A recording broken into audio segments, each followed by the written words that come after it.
She turned my front door key like she owned my life and stepped straight into the moment that would ruin hers forever. If you love powerful stories where arrogance collapses in real time, you don't want to miss this. But before we continue, tell us where you're watching from. It truly makes us happy to see how far our stories travel. I will never forget the sound of that lock, a confident click, the kind made by someone who believes rules bend for them. Karen stepped into my home without hesitation. Then she froze, because stretched comfortably across my sofa, coffee steaming, donut crumbs on a napkin, sat two uniformed police officers.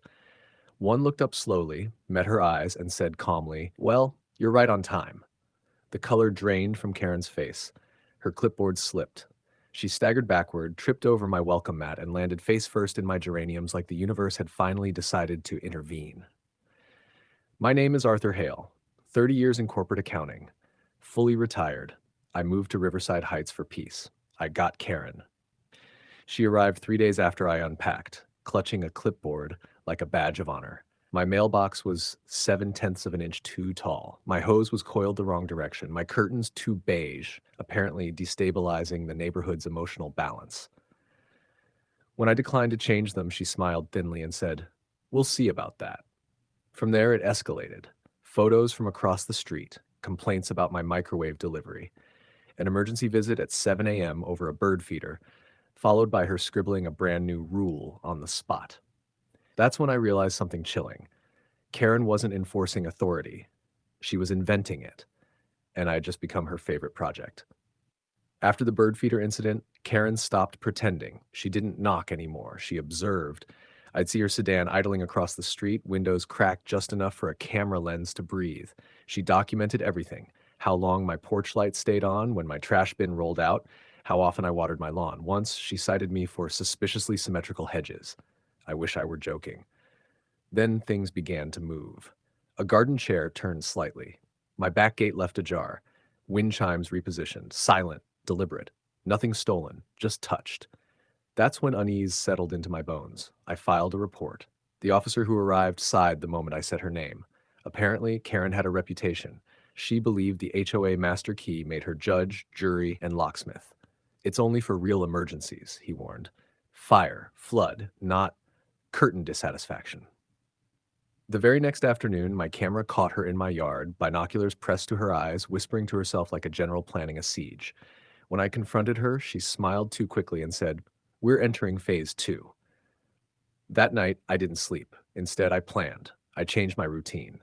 Left every morning at exactly 8 a.m., waved to neighbors, drove away, then parked around the corner and slipped back through the alley like a teenager sneaking past curfew.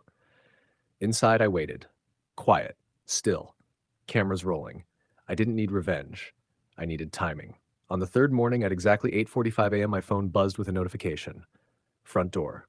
Lock engaged. And I knew. Karen had finally crossed the line she couldn't step back from. At 8:30 a.m., my back door opened quietly. Two police officers stepped inside like guests arriving for brunch. Coffee cups, donuts, relaxed smiles.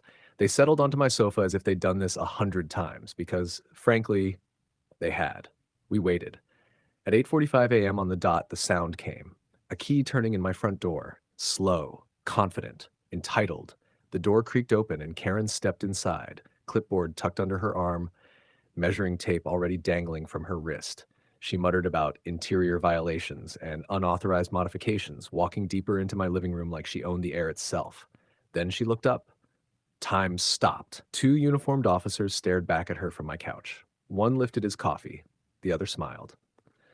"Well," he said pleasantly, "this saves us a trip." Karen's face emptied of color. Her clipboard hit the floor. She tried to retreat, tripped over my welcome mat, and disappeared into my geraniums with a dignity-shattering thump. The officer stood, calm, official. "Karen, you are under arrest for criminal trespass and unlawful entry." She babbled about HOA authority, about emergencies, waving the master key like it was enchanted. One officer shook his head. "Measuring someone's curtains isn't an emergency." Handcuffs clicked. By noon, the neighborhood knew. My doorbell rang nonstop. Apologies. Thank yous. One elderly neighbor hugged me and whispered, "I've waited 5 years for this." Justice had finally moved into Riverside Heights, and it brought coffee. If you're loving this story, please like, comment, and subscribe. Your support helps these stories reach the people who need them. The HOA meeting that followed was standing room only. People who hadn't attended in years suddenly found religion.